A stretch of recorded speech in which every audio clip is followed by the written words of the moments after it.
Hello, friends, and welcome to episode number 44 of Nostalgia Talk. Thank you for your patience. I'm back. I'm James. And before I introduce the guest, I have a couple of things I want to say. My guest knows this already, but recently my father got a pretty big title. He is now chair of the Canadian Construction Association. Now, what does that mean? That means that he is in charge of all construction in all of Canada, not just where I am, Nova Scotia. I'm talking everywhere. Like, he travels a lot for this kind of a thing very frequently. And we actually went to Vancouver. I had said before that I was in Vancouver, so we went to Vancouver to kind of celebrate and mingle with everyone, which was pretty cool. I got to go to a Canucks game and watch them lose, which I was hoping wouldn't happen, but either way, it was still pretty cool. So congratulations to my dad. That's pretty incredible. And now on with the show. Today on Nostalgia Talk, I am very happy to have with me Laura Faye Smith. Good to see you again, Laura. Hello, good to see you, James.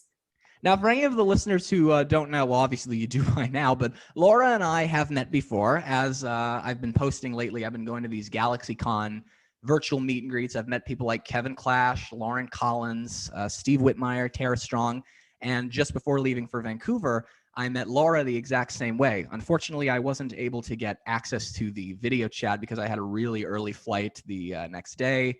And also, I kind of forgot by the time we had gotten there to download it. But either way, hopefully this makes up for that. And for anyone who doesn't know, Laura is a voice actress, but is mostly known for video games and anime. She did the voice of Male Kana in Fire Emblem Fates. She did Noelle in Genshin Impact, which was the event that at GalaxyCon that she was there for, but I didn't know what that was. I just knew her as the voice of Rosalina and her baby counterpart, baby Rosalina, in the Mario series. And Rosalina is one of my very favorite characters. So I was very excited to get the chance to meet Laura last month, and I'm very happy to be speaking with her again. Welcome to Nostalgia Talk, Laura. Thanks, I'm glad to be here. Great to have you here. So let's begin with a fairly simple question. What got you interested in acting?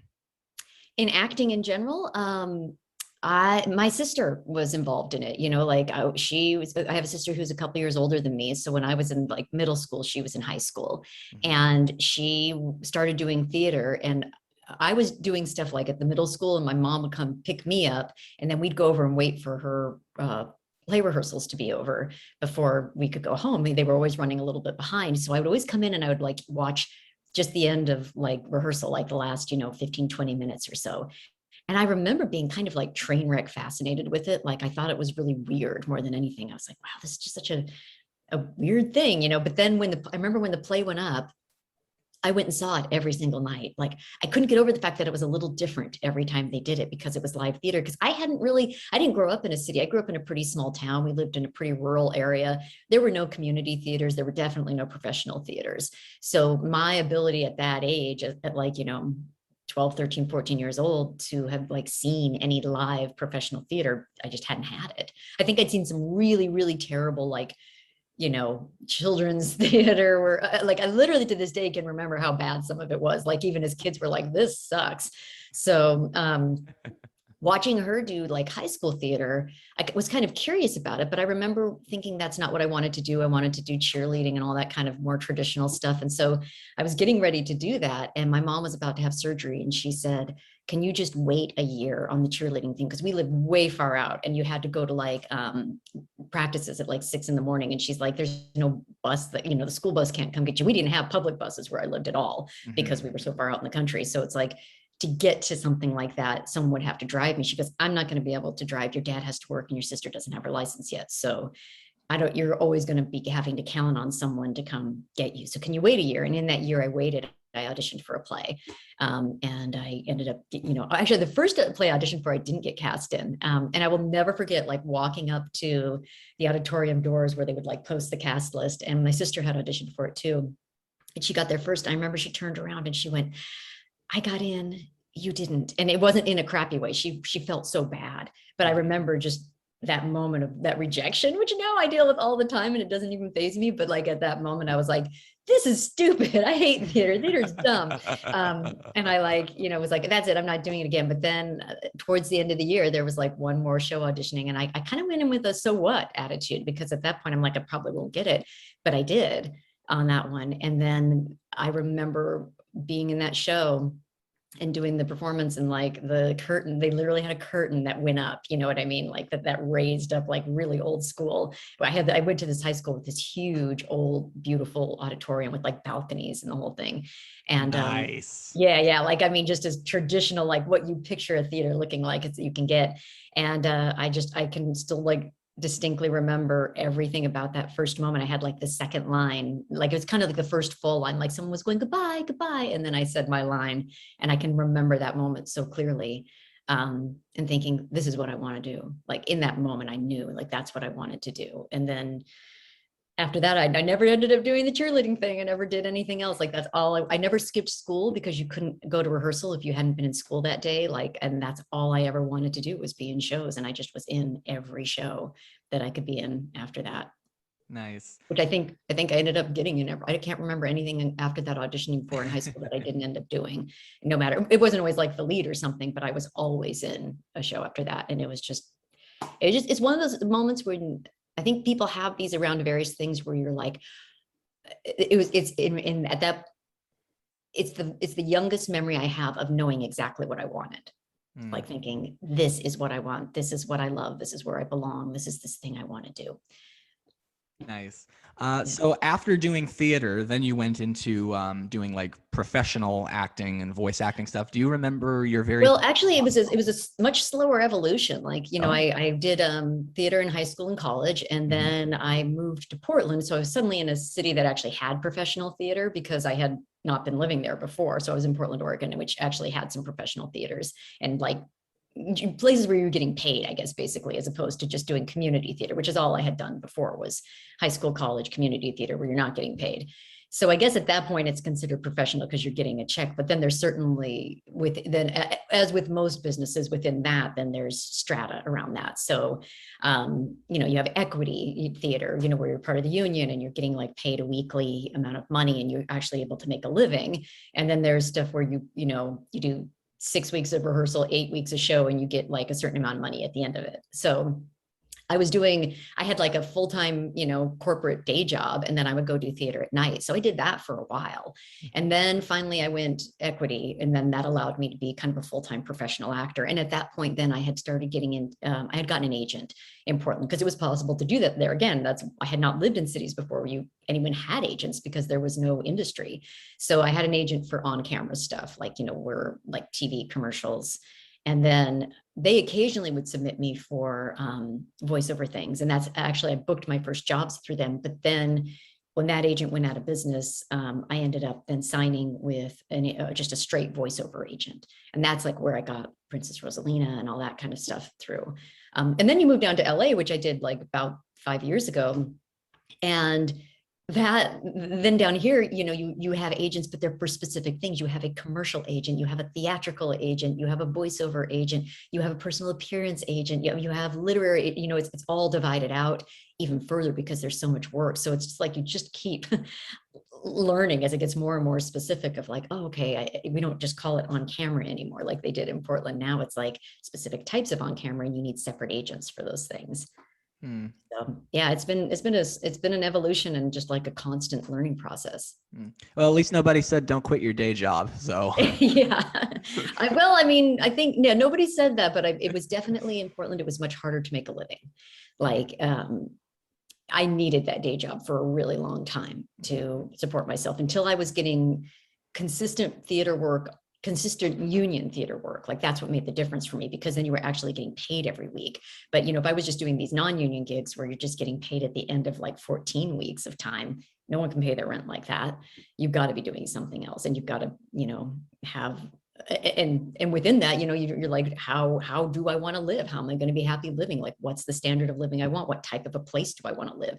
Do I want to be able to afford to do certain things? Do I want healthcare? So unlike Canada, where you guys have free universal health care, that's Yeah. a thing you worry about here. You do think about things like a job with benefits because it can bankrupt you if you were to get injured or sick. Way to make all American actors feel bad. Yeah, well, I mean, that's why I think so many parents panic when their kids talk about wanting to be in an artistic pursuit in the US, because it's like, well, how are you gonna take care of yourself? Like, how are you going to, it's not just rent and food, it's rent, food, and being able to go to the dentist and, get your prescriptions refilled and do all that kind of stuff. And the more medical attention you might need, the more challenging it can make a choice to do something like that, to be like, yeah, I'm going to have this artistic career where my money is unstable. Right. So you said that you went to college for theater. What college did you go to? Well, I didn't actually go to college for theater because Oh, okay. I misheard that. Sorry. No, I didn't. No, you didn't totally mishear it. Here's what happened to my parents. Again, I grew up rural, small town. They had no blueprint of what a working actor's life could be like. They're like, you are famous and winning Academy Awards, or you're on a major TV show, or you're not. Like, they didn't understand that kind of how many like if you're just watching TV, all these people who are in a show who are guest stars and co-stars and background and all that those people are getting paid to do that. And stuntmen that like to slap the hosts, if you know what I'm referencing there. Oh, right, exactly. Yeah. Like, so, there's like, there's so many ways to work in this industry that my family didn't know. So my parents were like, we're not paying for your education if you major in theater. Ooh. They said, you need to major in something where you can actually get a job. So I majored in English and I minored in theater, which they were fine with. It was okay to have that as a minor. But then I ended up taking so many theater classes, I actually ended up double majoring. And if I had gone one more term, I would have had 2 degrees. I would have had a degree in English and theater. So I just had to choose, because I had 2 majors with an even amount of credits. They were like, you just have to choose what your degree says. And so I think mine says English, because at that point I was like, with my parents, look at that. And it says theater, they're going to be pissed. And then beyond that too, I was like, well, maybe that'll be helpful with a job. But here's the thing, like with either one of those, so what do you have, an English degree? You're going to teach, you're going to write, maybe you work in advertising, tutoring, there's all these different things, or nobody asks to see your degree in these jobs. Like, no one's like, please show me, your certificate. Like, so it didn't matter in the end what it said, but I know when I was like fresh out of college, that felt like an important decision. So yeah, I mean, I technically did major in theater, but I wasn't supposed to, you know what I mean? It's like, I was kind of sneaking that in. It's just, again, because it was my passion and I couldn't stop doing it. And that was another one. That was those were classes I never, ever missed. Like, I never missed a theater class for any reason, because that's just where I always wanted to be. Other classes, I cut biology classes and things like that, but I never, ever cut a theater class. And I don't think I ever cut an English one too. Once I was like firmly in my majors and I'd taken all my liberal arts course stuff, I loved being in school. I loved learning about both those disciplines. And I'm really glad I have both. I mean, I became a really good writer in that process. And boy, that'll take you far in a lot of areas if you understand how to communicate through writing. What college did you go to, if you don't mind me asking? You asked me that. I didn't answer that. I went to Oregon State. Okay, cool. Because again, it's state school. I remember I'd done a theater competition. And I had gotten a partial scholarship to University of Portland, which is a private school. And I really wanted to go because I had that theater scholarship. And my parents were like, even with a scholarship, this tuition is outrageous. And remember this whole thing about not majoring in theater. So yeah. OSU is kind of where they proved. But here's the thing, like in my graduating class, even though OSU is not known for their theater department at all, like one of my friends was nominated for a Tony like right after she graduated. I have friends who are like artistic directors at theaters, like working with like really big names.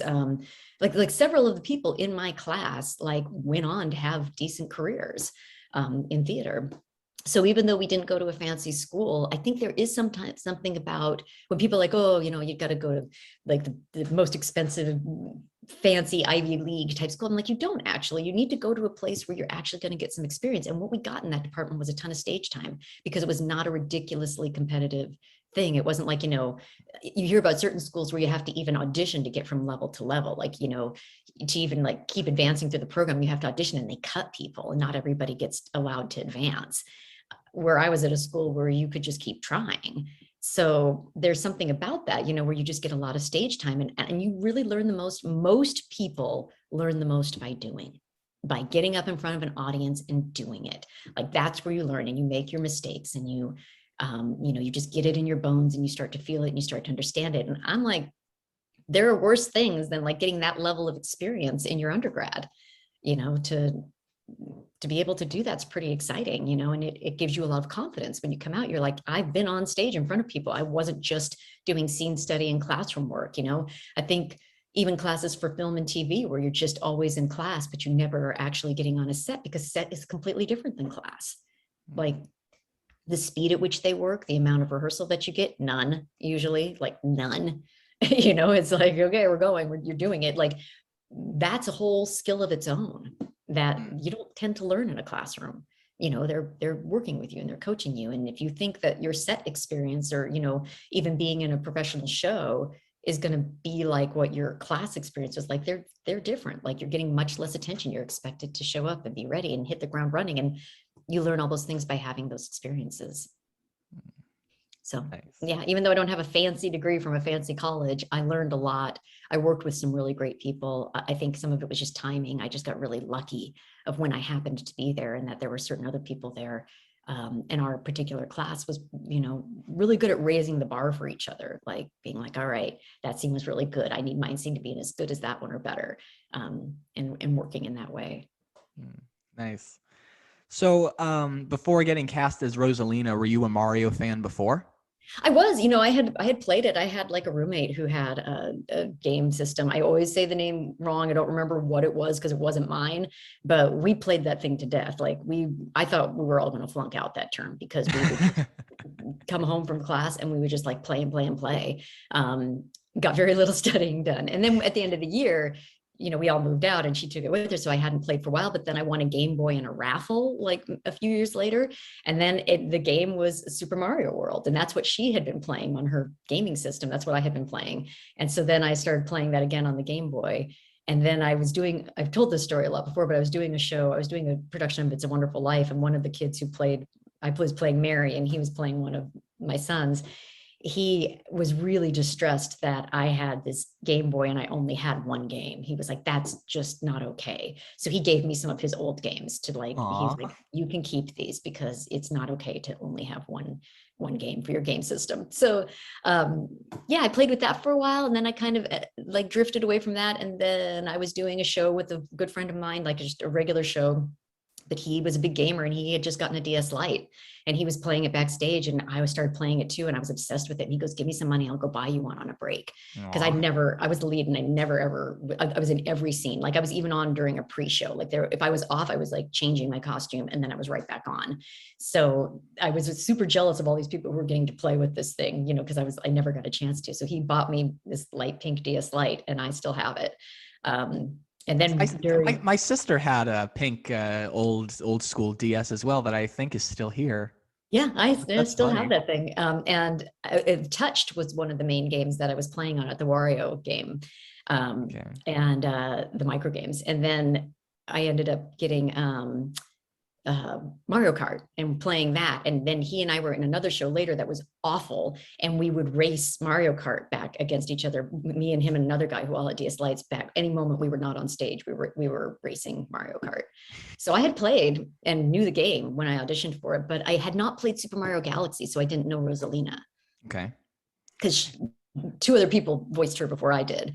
Right. So at the time when I was coming in, games with Rosalina were out there, but I just hadn't played them yet. Okay. How did you end up getting that role as Rosalina? And how did you hear about it too? Because now I'm curious about that. Because you said there were two other voice artists. So how was there like? Did you hear about an audition or? Yeah, it came through my agent. They sent this audition for it, and I never why they were casting it again. I have no idea. Like that's just something I don't know, and people don't tend to share that kind of information with you. It's just like, yeah, here's this audition. So yeah, I auditioned for it, and then I got called in to do what's called a directed callback, where I was in a booth, and then the casting people I was in Portland and they were in Seattle, and we were on the phone, and they kind of gave me direction for that to kind of see how I took direction, and then I ended up booking it. It's not actually that amazing of a story, and I didn't like seek that out. It wasn't like one of those, and prior to that happening, I had actually done a show with Jen Taylor, who had been the original Peach, who's Cortana in Halo, and had been the original Peach and Toad. And she and I remember her talking a little bit about that when we were working on that show. And at that point, I didn't even like, I hadn't really, because so much of what the work that you got in Portland was commercial non-union work. Like that's the majority of what they do. And then every now and then, like a Nintendo thing or something like that might show up, but it just wasn't that much. So when those things came along, it was like so exciting to be like, oh my gosh, this is like an acting job as opposed to, Blue Cross Blue Shield insurance, or, grocery stores, or playing the aggravated wife in a like ad scenario. Like, I mean, that was so much of what you're asked to audition for in those is spokesperson type stuff. So getting a chance to really work on something that was a character was like super exciting, because here I have all this theater training to bring in. And it's like, you can bring that to those types of jobs, especially when you are playing like the irritated wife.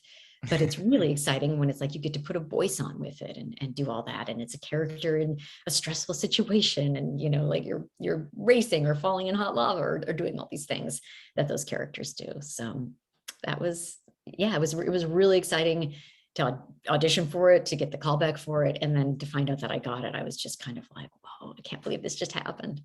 Because I remember you had told me that occasionally fans will hand you copies of Super Mario Galaxy to sign. Yeah. And I always tell them that wasn't, just so you know, some people are like, oh, that's totally fine. I don't care. I love Rosalina. And then some people are like, oh, and then they'll be like, well, okay, here's sign Super Mario 3D World, or buy a printer or do something else, because that's important. I mean, I want people to know that, because if you're doing this in a real collector's type of way, right, you're getting those signatures in a way where you only want the people who are actually in those games, then yeah, I don't want to like scrawl my name all over that without asking, without at least just making sure, and some people know that and some people don't. But I've tried to be really clear about that, to people. Like I've done everything since Super Mario 3D World to now, so 2013 to 2000. I was just about to ask if that was your first game as Rosalina. Yeah, that was my first game, was Super Mario 3D World. And talking about signing things, I saw a really nice photo on Samantha Kelly's Facebook. Apparently you signed her hairbrush. Well, so, okay, I don't know what got into, I think, I do think COVID had an impact on all of us. Like so many of us, I hadn't done cons at all until I did SAC Anime in January. And then in February, I did Pensacon. I hadn't traveled really even. I had gone and done like one thing in Portland. I'd gone to do a short film. But I just wasn't used to packing anymore. Like you go for a couple of years not going anywhere, like anywhere. And you kind of forget about like the things that you commonly bring. You're just so used to being in your environment and everything you need is there. So I forgot lipstick. Like I suddenly was like, oh yeah, I didn't bring a single lipstick because I haven't been wearing lipstick because I'm always in a mask and it gets all over and it smears all over your face. But then in Florida, there wasn't the mask mandate, so, you were having it off more and taking pictures with people and stuff. So I was like, gosh, I'd kind of like to have someone. And Samantha had forgotten her hairbrush. And so there was like one night where she had not gone to dinner. And then I had gone to this dinner. And then at the end of it, I was like, I need to go to the drugstore because I need to get a hairbrush for Samantha and I need to get some lipstick. And then someone else needed something else. So I remember making this like late night Walgreens run and I bought her a brush, but then she goes, isn't it funny? You bought me like a Rosalina blue brush. And I was like, that's so funny. Yeah, that's right. It was so unintentional. I didn't even cross my mind. Like I was like, racing through the store at like, right before it closed because we were at this dinner that had gone really long. And all of a sudden I looked at the time and I just went, I need to, get a ride to a store because I've got to get this stuff. And so they kind of rushed me there. And I was like, before the store closed, like trying to get stuff. And then she came and got that. And then she asked, it was very funny because she asked me to sign her brush, which I thought was so cute. Yeah. I when I saw that, I thought that was pretty cute too. I know. Samantha, here's the crazy thing with Samantha is like, I lived in Portland for years and she is in the Northwest too. So we lived so close together and I did not meet her until the end of last year. When I started getting into signings. And that's when, and I finally met her in person for the first time at SAC Anime. And she is the nicest, kindest, like, like anything you would want in like a princess, that's her. I mean, she just like all the sweet, kind, good things that people assign to like a Disney princess or any kind of a princess character. That's Samantha Kelly. Like she is the loveliest human.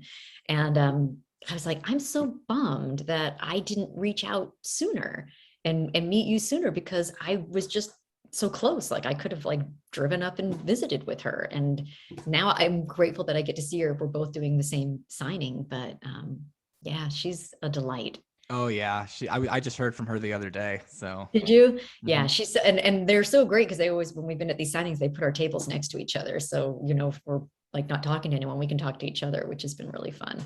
And Nice. she has been for signings, because again, I'm just getting into doing signings. She's just been like my fairy godmother for that, where, like where I was like, I don't know, what should I do? What do I bring? And she kind of was like, I called her up and she kind of talked me through everything. And then I had actually done Streamly signings before she had. So I was like, let me repeat the favor. So before she did her first Streamly signing, I'm like, okay, here's how that works. So it was nice to be able to give something back to her in that way. That's nice. Not too long after you started Rosalina, they introduced Rosalina's baby counterpart, Baby Rosalina. And for any of the listeners who don't know, Baby Rosalina was first introduced in Mario Kart 8. I actually remember one of my best friends. His name is Joey. He he got me into Mario when I was like, he's 4 years younger than me. So when he was about 5 and I was 9, he really got me into Mario. And I think it was around the time that Rosalina was new, because I think the first time I was introduced to Rosalina might have been Mario Kart Wii. And he actually he created his own Baby Rosalina character, and then finally they introduced Baby Rosalina. I was like, they beat you to it, buddy. So, Oh, that's so funny. and do you know how Baby Rosalina came about? Because it seems like a lot of the popular Mario characters, there's like baby versions of. Nothing wrong with that. It makes it cute. I mean, seriously, chronology wise, I don't remember. I mean, was there a baby Peach already out there? Like, Yeah, there's okay, baby, there was that's what I Baby was Peach, and thinking. there was Baby Daisy. Yeah. Right. Okay, now it's because I do remember one of the things of us talking about was trying to not make her sound too much like, because when you've got a woman's voice and you're trying to go into a baby character, it's easy for people to sound really similar, right? Most women kind of going into like a baby, like it all kind of lives in a similar place. So I do remember us trying to make them sound different. Like that was, like trying to differentiate those voices so that they weren't sounding too similar. In terms of where it came, I mean, I'm sure it's just this, if they've got a baby Peach and a baby Daisy, they're going to have, babies of everything else. So, but in terms of like how and why and when, I don't really remember anything about that. Okay. I saw a photo of Baby Rosalina in Dr. Mario World, which I haven't played yet, but I saw a photo of her with the doctor's coat on, and I was like, so cute playing dress up. That's all I could think right there, because she's got she's got a crown that's way bigger than Rosalina's. It's huge. Yeah. Yeah. Yeah. Mhm. Very cute. Yeah, it is. It is really cute. And you told me when we met that to create Baby Rosalina's voice, I think you said it was like pitching your normal voice a little bit, or could you Yeah. remind me? I mean, for doing kid voices, you're just pitching your normal voice a little higher, for the most part, when you're doing kids. It's actually like doing like little kid, baby, little girl voices. That always, I can kind of just like click into that because I was a little girl, but I also get like doing Kana, which is like a younger boy, where he's supposed to be, I think, like 13 or something like that. That's actually much more interesting and difficult to do, because when you listen to actual young boys who like haven't gone through puberty yet, like when you listen to them talk, there is something really unique about the voice at that point of a young boy, like not like a little boy, but like kind of right in that age range, where you can do it, as a woman, you can find it and you can do it, but boy, it's like it's tricky to figure out where to place that. Right. God, I was so happy when I finally hit puberty, because it meant that my voice wasn't as high as it was before. So I have two godsons, and when I call my best friend, and there's like, they'll answer that when they were younger and they would answer the phone, like I would think it was her, I'd be like, oh, hello, like when they would pick up the phone, because their voices were higher, and because there is that, I think that's why like so many adult women voice little boys, like why that comes up so much, because there's something about a young male voice and an adult female voice that live in a similar place. But I was asked to voice match one time a cartoon that already existed, and they had real little kids had done the initial voices, but they wanted to work with adults, I think, moving forward, because it's just easier for like child labor laws and how long you can have kids on set and their attention span and directability and blah, blah, blah, blah, blah. And the fact that those kids' voices are going to change. So right. it's easier if you're working with an adult who can do a kid voice, who's going to be really consistent. And, if that series is going to go a while, like I think that sometimes you'd have to ask a producer for sure, but I think that's probably the theory behind it. I remember like really trying to voice match that, and God, it was hard. Like I just couldn't really get it. I didn't end up booking it, and I wasn't surprised. I was like, it's really hard to narrow in like right where that lives. Right. Especially when I was trying to voice match it, because they really wanted it to sound as close to the original kid as they could. Mm. So, what has been your favorite game to voice Rosalina in so far? I get asked this a lot, and I always say Super Mario 3D World, and just because it was the first, it was so exciting, and it was very collaborative. I felt like where they were in the game to some degree was still in development while I was working on it, so they were like able to kind of show me some prototype stuff and kind of be like, what would this action sound like? So I had some level of input into that, which was really fun. Yeah, it was very, and she turns into a cat. So there was, I was just about to say, plus you get to go meow many times. Yeah. I mean, like all the different cat sounds, and cat in distress, cat feeling happy, cat feeling triumphant, like all the emotionality of the meow. Was that actually how it was written? Like cat sounding triumphant for you to do Rosalina meowing? And I mean, usually, like, so when you get any kind of a video game script, a lot of times it'll say they have what's called efforts, right? And that's so an effort is, when you're throwing something or taking a hit. It's so much of times a lot of around like combat type stuff, right? So it'll say, give us, 3 takes of taking damage. So, like, like where you try to do varying degrees of it, or they'll say like, we want three takes in a row of light damage or medium damage or really heavy damage or death. And they'll give you that, and you're coming up with those sounds. So if I'm remembering correctly with all the cat stuff, it would be like different actions that the cat might be doing, and then different emotions as well. And you usually just try to do variations on it. And when you're doing it there in a recording session, they'll be like, okay, give us 3 more, like the second take that you did. Like, we liked that one. And so, can you give us a few more like that? Mm-hmm. Which sometimes is tricky because if you're just working off the top of your head, you don't always remember what you just did. You're like, can you play that back for me? Because I don't remember. Like I was just making things up as I went along. They're like, yeah, the second one, because they're listening to it and cluing in, but you just like, you're pulling ideas out of anywhere. It's funny. Speaking of cats, the reason I say speaking of cats is because I remember mentioning to you that when I got introduced to Mario Kart Wii, I would play alongside of a friend of mine, and whose name is Rachel, and Rachel's a crazy cat lover. So that's why I say, speaking of cats, I know that kind of doesn't have that much to do with cats, but Rachel just turned 25 yesterday. Rachel, if you're listening, not yesterday, Friday on the 8th. Rachel, if you're listening, I'm not sorry if that makes you feel old. You're 2 years older than me. You're halfway to 50. Happy birthday, Rachel. Well, when she was 12, again, Rachel, feel old yet? When she was 12 and I was 10, and her stepbrother was with us as well, we would all play Mario Kart. I would always play as Waluigi. Robbie, the stepbrother, would always play as Yoshi. Rachel usually always played as Rosalina. Oh, did she? Yeah. Did she beat you guys? I'll be honest. If we were to play right now, I would probably beat all of them. Who would you play as? That depends. I've been playing a lot as Rosalina, mostly getting ready for this because like my sister was home from New Brunswick, and her girlfriend was here, and we played a little bit of Mario Kart. And I was like, you know what? In preparation for this weekend, I'm going to play as Rosalina. So. And did you win? Many times, yes. Okay, good. All I do is win, no matter what.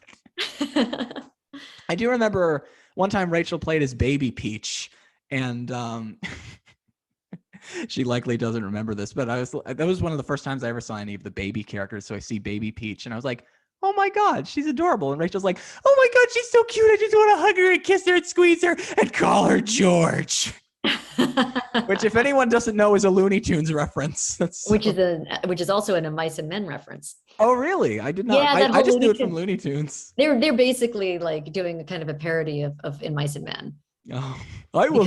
George and I will hug him and squeeze him. George and I will hug him and love him, and yeah, like if you read In Mice and Men, like that's those 2 characters where you've got the kind of smart one and the big dopey one, like that.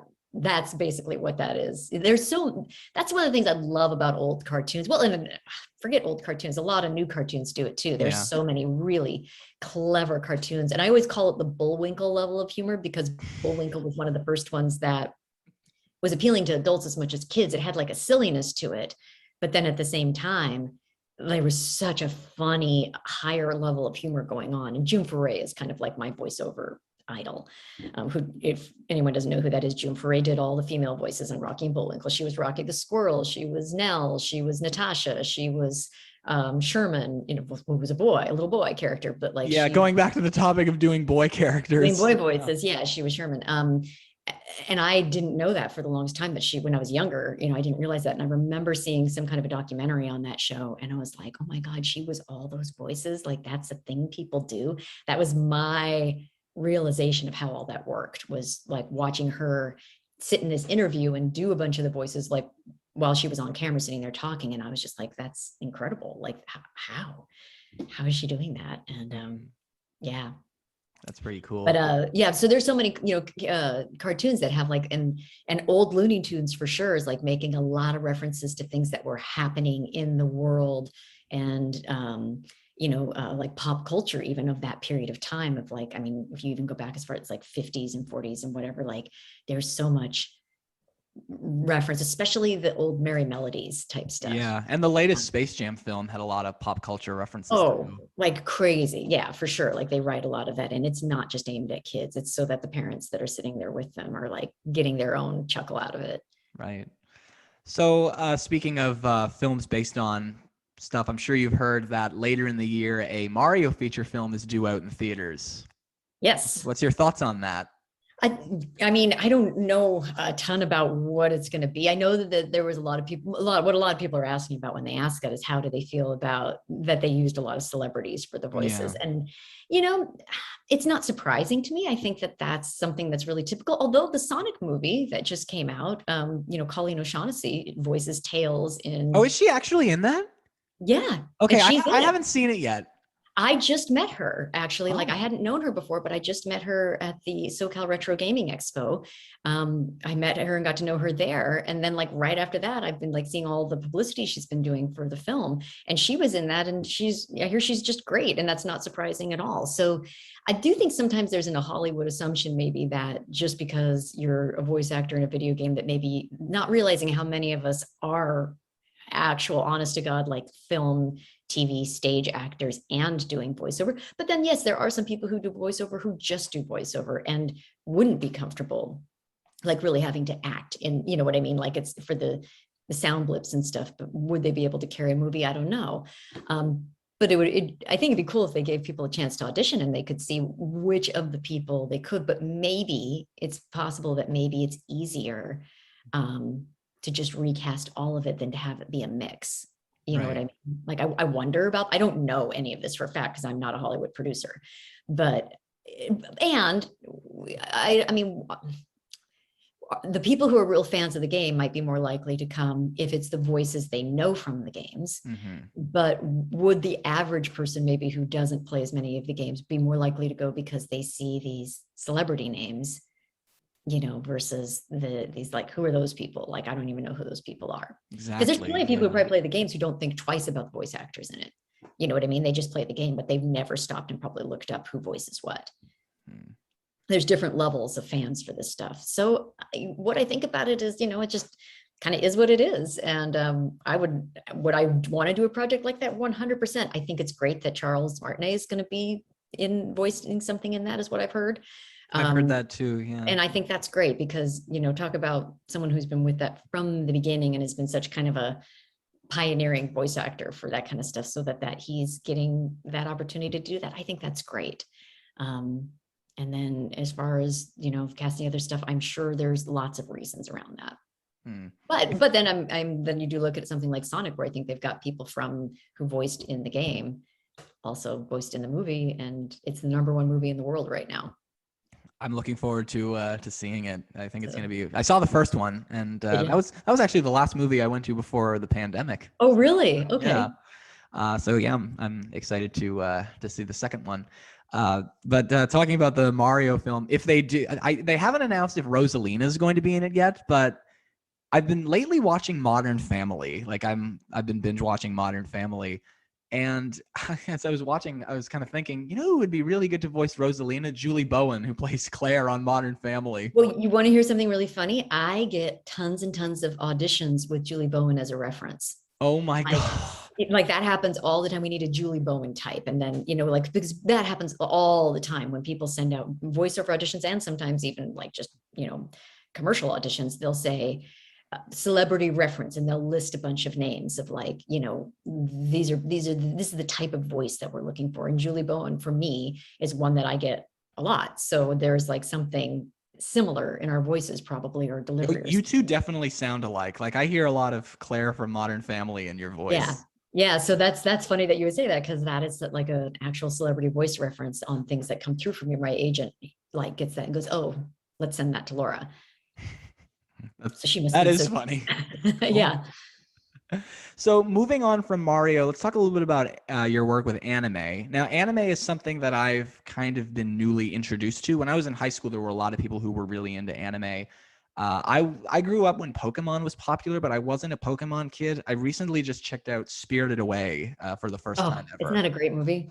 It's really beautiful looking. They're doing a live action play of it right now. Oh, wow. Go look that up. Like, and the pictures like of no face and stuff and the costuming, like it looks really cool. Wow. Holy crap. That does sound cool. So one of the roles that you have done in anime is and you were talking about this before, the Male Kana in Fire Emblem Fates. Do you find it weird doing a male voice? No, just because I get that call a lot, to do little boy voices. And I actually really enjoy doing it. Like there is something, again, like I said, it's hard to do, but there is something about the challenge of it. And that when you kind of find it and lock into it, that's super satisfying. Like anytime you're given an acting challenge and then you feel like you're able to do it and sustain it. Because that's the big thing with doing a voice that doesn't sound just like your regular talking voice, is can I sustain that voice? Like if I have to do 4 hours of recording on this, can I do that for 4 hours? So it's really important that if you are, like turning in an audition for something, go do something that's like, so like this or whatever. Like unless you can do that for 4 hours and still have a voice, is my advice to people. Like, don't ever put something on your demo that you can't do for a long period of time, or I can do 3 seconds of a particular accent or whatever. But if someone then said, okay, great, now here's a whole script and do this for this like whole thing, could you do that? That's the real question on the table. Like some people are like, yeah, I can do a British accent, and they can say like a line. Like, how do you do? But then as soon as you give them more text, they can't do it. It's like, you don't claim you can do it. You're setting yourself up for a lot of stress. Like either learn how to do it and be able to sustain it, or don't. So no, I like doing little boy voices. I mean, that was a super fun project to work on. Nice.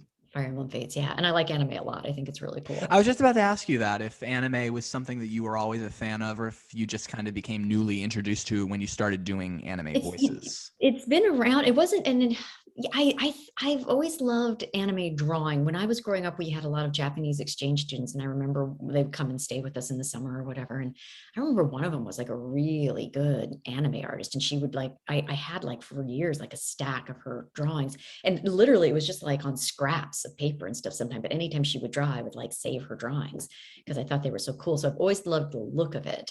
And then I do love, like, especially, and I'm going to say it wrong because I've always just seen it written as Gilby, right? Studio Gilby. I think you got that right. Yeah, I'm not sure if I'm not actually sure how to pronounce it because again, I'm very new to this kind of thing. But I think that's correct. You'll probably get corrections if we said it wrong. I think that's right, but I think because I've always seen it written and I never really like say it out loud a lot.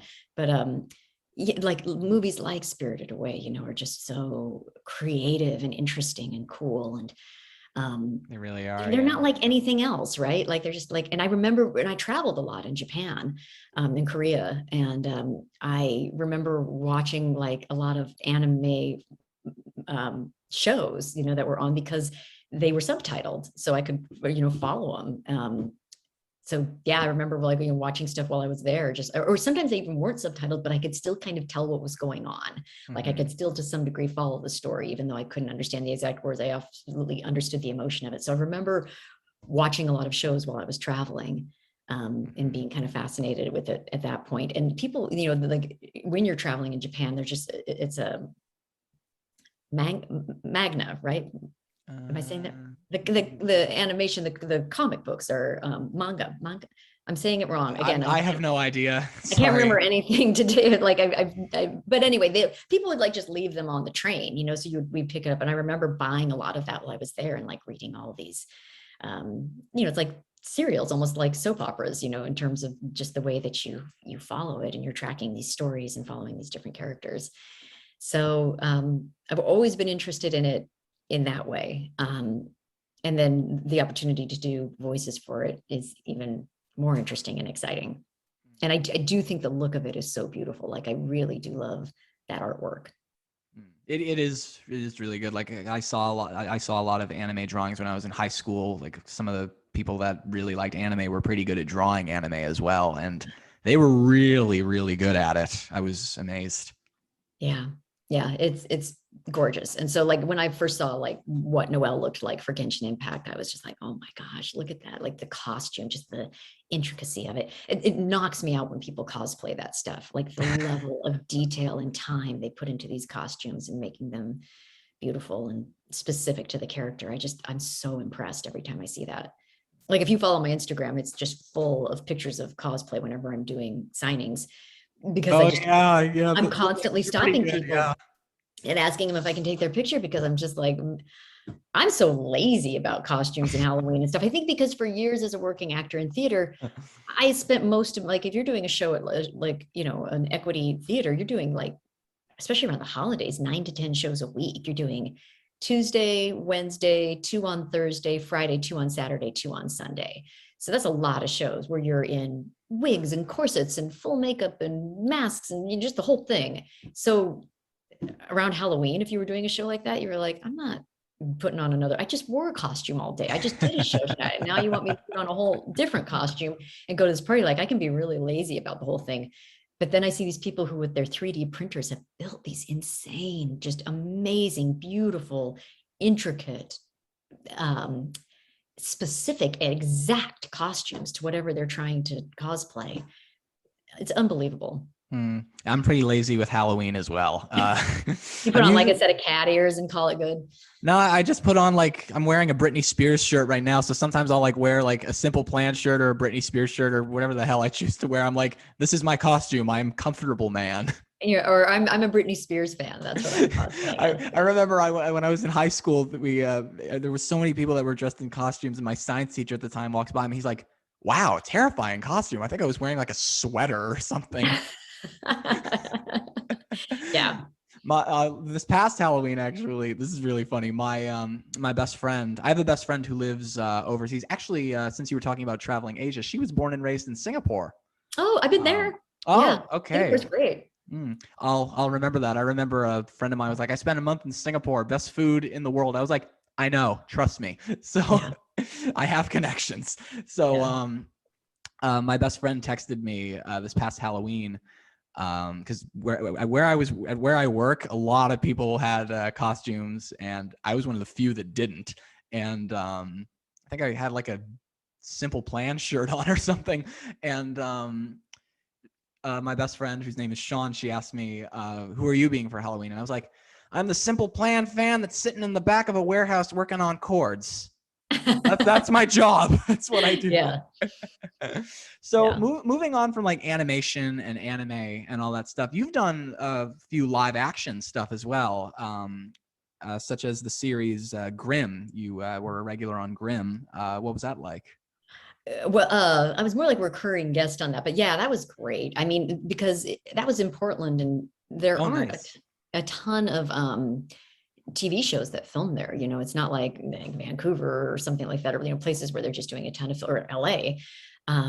So to be able to be on that level of a show, like a network television show that's so professional and everything is, done so well, and people are so nice, and just you're taken such good care of as an actor. Like more low budget sometimes, kind of what do you call it? Just like brand, like people like, okay, I got a camera and this person's got a microphone and we're gonna do this thing. There's something kind of fun about that real independent spirit, but it's also really fun to be on something that is really professional and works like clockwork, and the work's getting done, and you're getting paid, and like that kind of stuff is great. So working on Grimm was great and really interesting, because I got to morph on that show. They did the CGI morph where you turn into creatures. That was the whole thing with these Grimm people. I'm gonna be honest, I have never actually watched Grimm. If you watched my reel, there's on my website, there's a shot of me morphing into a fox. And so to do that, they have to do a CGI thing where they put all the little dots on your face, like like motion capture. exactly. And Yeah, then they that stuff's take a bunch cool. of pictures of you doing a bunch of different expressions. And then they do that. And a very funny story about that is like after I had done that show, where I morphed into the fox, I was at an audition for a short film or something like that. And it was in this space where there were couches outside in this kind of lobby area. And there was a door where people were coming in and out for the film as they were calling people in to read. And then there was another door on the other side where people were coming in and out, but they just looked like office workers. So I was like, oh, there's an office there. And then there were people are auditioning in this other room. But every time somebody came out of the office space, they would look at me, like really look at me to the point where you're like, is something hanging out of my nose or did I spill? Or like they really, I could just tell people were like noticing me, everyone who came out of this office. And it was kind of unnerving. And then I finally went in to do my audition and I realized it was all one big room, the office workers and the film was one giant space where the front half, they were having these auditions. And then the back half, there were people back there working on computers doing something where obviously they didn't need the powers of all the concentration in the world because there was these weird auditions happening and they were still able to work. So I go in and I do my audition and they said, okay, we want you to read for another role. So here's the sides for that. Go take a minute out in the hall to look them over and we'll call you back in. And the second I sat down in the hall, the door from the office side opened and these people came out and they went, did you play, you were DeEtta on Grimm? And I was like, yeah, how did you know? They go, we do the CGI for it. And we kept looking at you because they'd looked at my face so much when they'd been doing the CGI. So they like, that's why all these people recognized me. They're like, as we were coming out, we all thought that we knew who you were, but it was when you spoke and we recognized your voice. When you went and you did your audition, we realized that it was probably you. I was like, that is so funny. Like you don't think about the fact of the people who are on the editing end of things or CGI end of things that they really, you have to you have to look at you like over and over again for hours while they do their job. And another live action role that I wanted to talk about was a film that I am dying to watch but haven't yet. A Beautiful Day in the Neighborhood. Okay, so I'm not in that movie. And this is, yeah, no, get this. So people, IMDb, which lists all those things, because I think my last name is Smith, there are credits on my page that are not my credits. And I have made every effort to get those taken off, to like write IMDb and say, I am not in that movie. I am not in that movie. I've never even heard of this particular project. So there are credits, like not tons, but there's like maybe 5 on there that I'm not in, and new ones will pop up and sometimes they'll take them off. Like I'll write to them. There's like a form you have to fill out. Sometimes they take them off and sometimes they won't. And I want to say at least 5 or 6 times at this point, I have tried to get A Beautiful Day in the Neighborhood taken off. There's some girl out there who would love that credit on her page and they won't take it off mine. I don't know why. It's funny. When I was in film school, we actually, I don't remember how it came up, but I think we actually looked up something on IMDb and my teacher was like, it's, it's always got, the names of all the actors. It's got the list, it's very accurate. I'm like, no, it's not. It's not as much. And I think they really try their best, but it's I love that emphasis there. They try their best. I mean, I think they do, but it's, I mean, like, how many times do I have to ask this credit to be? And then I remember some guy was like, why do you want that taken off? I'm like, because it's not me. Yeah. It's not me. And it's not like fair to the person who it was that they don't have their credit. Like that's important for people when they're trying to find agents and stuff. And if an agent asked me about it, I'd have to be like, that's not me. Like I would not take credit for it. I would not be like, yeah, that's totally me.